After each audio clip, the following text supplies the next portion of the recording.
Hello everyone, welcome to back my channel. I hope everyone is having a wonderful day. Before starting the video, please go ahead and hit the subscribe button and give this video a thumbs up. Did you spend some time in Port Charles today? If not, here's a fresh General Hospital recap for Monday, April 21st. Jocelyn Jacks, Eden McCoy finds Emma Drake Braden Bruner laying in a dumpster of trash. Joss finds something to stand on and helps Emma out. The two start talking and Emma tells Joss that she was always jealous of her when they were kids. She had all the freedom while Emma was just being good. Joss says that she was always jealous of her because she seemed to always have things figured out while she was busy rebelling. Emma then asks how Joss really got into Professor Dalton's Daniel Goddard class when there was a wait list of 10 people ahead of her. Joss says that she doesn't know how she got in, but she didn't ask for any special favors. She tells Emma that she knows that it's unfair that she got into the class, but now that she's there, she'll work her ass off. Jason Morgan, Steve Burton grills Sasha Corbin, Sophia Matson, over whether or not her stash of money came from Jen Sidwell. Carlo Rota, and she admits that it did. Jason wants answers and Sasha explains that Sidwell violence towards her was provoked by her mother's actions, and that is what she told the ladies at Deception. She didn't think she was putting her friends at risk, she simply told the truth. Jason tells her again that she doesn't need to worry about money. Sasha explains again that she wants to know she can fully take care of her child alone.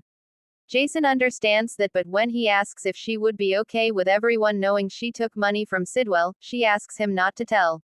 That shows she's not really comfortable with the transaction that she made with him. Marco Rios, Adrian Archando, is glad to see that Lucas Jones Van Hansis is willing to meet with him.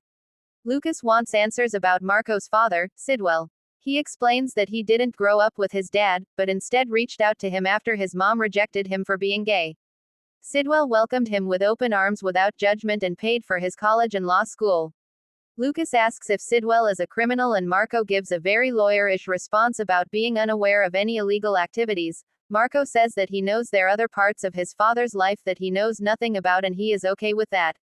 The conversation turns light and Lucas thanks him for answering his questions. Jordan Ashford, Tanisha Harper, has decided to infiltrate Sidwell's organization, and that means that she is finished with Isaiah Gannon, Sawandi Wilson. He asks her point blank if she is Dia, which Jordan denies. Gannon then runs down the list of reasons why she shouldn't mess with Sidwell on her own. He doesn't understand why she is willing to risk her life and she responds coldly until Isaiah says goodbye. Anna Devane Finola Hughes shows up after he leaves and Jordan tells her the whole story about Sidwell's offer and basically going undercover to try and bring him down. Anna is glad to hear that they will have Jordan on the inside but warns her that Sidwell is incredibly dangerous and if he catches on to her, she will just disappear. Maxie Jones, Kirsten Storms, and Brooklyn Quartermain, Amanda Seddon, are anxious to get answers from Anna about how bad for business Sidwell is. Anna tells them that he hasn't broken any U.S. laws that she can see. She thinks that Sidwell is using deception to make his reputation look good. As Anna leaves, Lucy Coe, Lynn Herring, runs in and tells the women that Natalia Ramirez, Eva LaRue, is Sidwell's ex, which they already know. Lucy is freaked out and the ladies talk about severing ties with Sidwell over a morals clause. They realize they don't need to like Sidwell to continue working with him. BLQ calls Sonny and asks him to come to the office. They are worried because Natalia has been on the books for a year. As they speak, Natalia walks in and tries to explain that she has had no contact with her ex for decades. Meanwhile, Sonny is trying to prevent Carly Spencer, Laura Wright, from going to LA with him for his heart surgery. She insists that he needs someone with him to help and he trusts no one more than her. They commiserate over concern for how much Natalia knows before he leaves. Sonny drives to Deception and walks in as Natalia's contract with Deception as CFO is terminated by Maxie. Natalia pleads her case with Sonny and he says that he accepts Maxie's decision. Natalia storms out of the office and Sonny looks concerned. Jason stops in to see Carly and she wonders why he didn't tell her about Sonny's health. He says that she has the right to have a life outside of Sonny and he didn't want to ask her to stop her life again, just to come through for Sonny. Carly thanks him for taking her life into consideration, but she says that she wants to go to LA to support Sonny. They discuss Natalia and agree that they have to assume that she told Sidwell everything that she knows about Sonny. Alexis Davis, Nancy Lee Grant takes a call from Sidwell and quickly hangs up before he has a chance to grill her on not hiring his son, Marco. So, of course, he shows up at her office. Alexis explains that the fact that he is Marco's father is a big factor in reconsidering hiring him. Alexis worries that Sidwell knew Sonny and Jason were clients and wants Marco to infiltrate their agency. He admits that he wanted his son to move to Port Charles so that they could be closer for the first time in years, but not because of business. Sidwell tells Alexis about his divorce from Natalia years ago and reconnecting with Marco.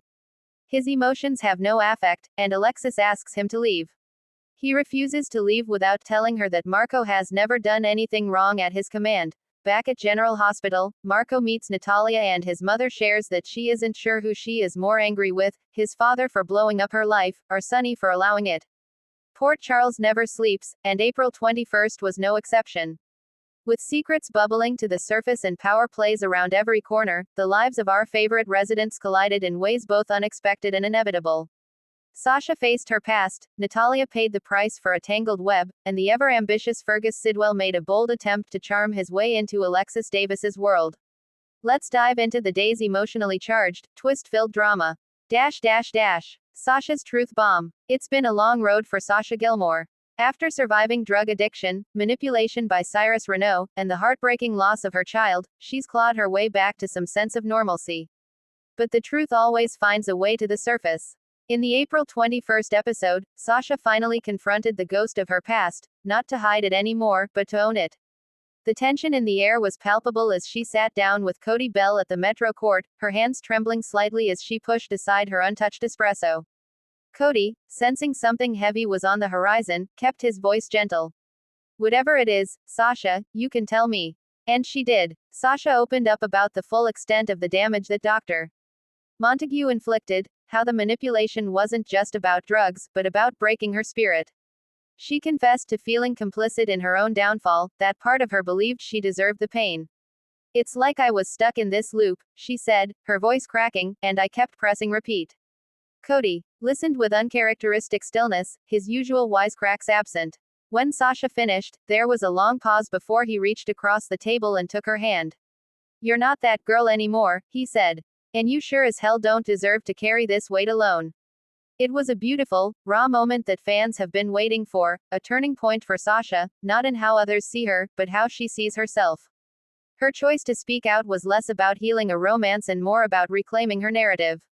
But what Sasha didn't know was that someone else overheard part of her confession, Maxie Jones.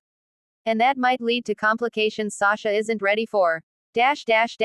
Natalia's reckoning. In stark contrast to Sasha's honesty, Natalia Rogers Ramirez saw her carefully constructed facade crumble before her eyes.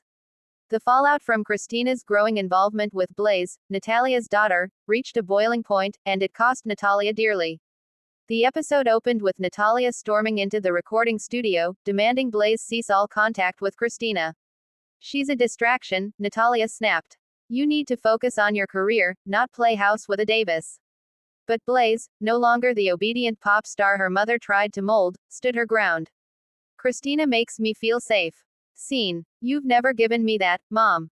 Enter Brooke Lynn Quartermain, manager and protector of Blaze's image, who made it crystal clear, Natalia's interference wasn't just personal, it was professional sabotage.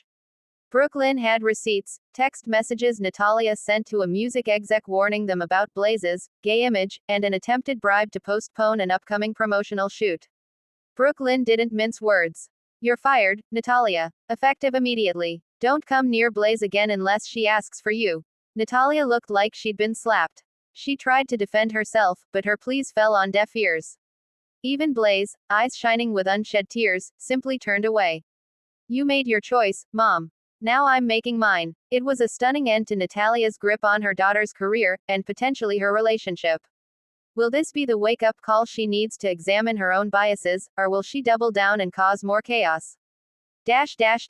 Sidwell turns on the charm. While one woman faced rejection and another found redemption, Fergus Sidwell was on the offensive, charming, scheming, and calculating all at once. The Port Charles press newcomer has been sniffing around Alexis Davis for weeks, under the guise of respect for her editorial prowess. But today, Sidwell made his real intentions clearer. He wants to not only work alongside Alexis but possibly with her, in every sense of the word. At the Invader offices, Sidwell dropped a bouquet of wildflowers on Alexis's desk, flashing that disarming smile. For the sharpest editor in town, he quipped. Alexis, skeptical as ever, raised an eyebrow. Flattery won't get you better headlines, Fergus. Oh, I'm not after headlines, he replied smoothly. I'm after a partnership. Something a little more lasting. Alexis didn't bite, yet. But she didn't slam the door shut either. Later, they shared a drink at Charlie's. The conversation started professionally, editorial ethics, the future of local journalism, but quickly turned flirtatious. Sidwell spoke about how he admired Alexis's resilience, her ability to reinvent herself time and again. You're a woman who never stays down. That's rare. Alexis tried to brush off the compliment, but it landed. After all, it's been a long time since someone truly saw her outside of her past. Whether she lets Sidwell in remains to be seen, but one thing's clear, he knows how to push her buttons. And she's not entirely immune. But Dante Falconeri, who has been watching Sidwell from a distance, isn't convinced this guy's intentions are pure. Could Sidwell be playing a deeper game? Elsewhere in Port Charles, Christina and Molly had a breakthrough conversation, surprisingly calm and heartfelt. Christina expressed her fears of being shut out once the baby is born, while Molly reassured her that they were in this together. For once, no harsh words, just a gentle understanding that family, no matter how complicated, has to find a way forward. Trina returned from her art residency with a sketchbook full of brilliance and a heart full of longing. Her reunion with Spencer at the gallery was tender but tentative. There's love there, still, but also unspoken tension. She asked him plainly, "Are you in this for real, or just for now?" He didn't answer right away.